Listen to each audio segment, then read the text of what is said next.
Tere tulemast Ujume koos ujumistundi, mis toimub elamusspaas lastebasseinis.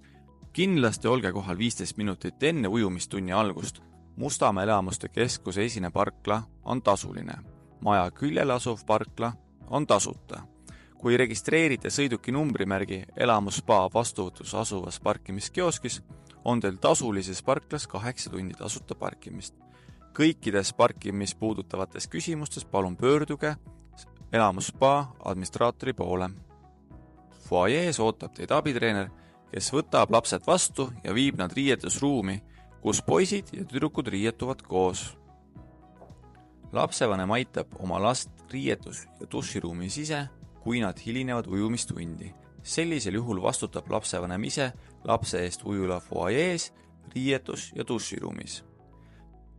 Abitreener jälgib ja abistab, et laps vahetab riided, käib tualetis ning peseb end seebiga ilma, et lapsel oleks pesemise ajal ujumisriided seljas.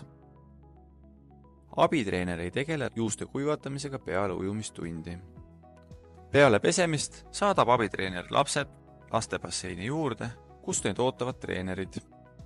Lapsevanem ei tohi basseini ääres ujumistundi vaadata, kuna seda ei luba ujula reeglid ja see vähendab ka lapse keskendumisvõimet.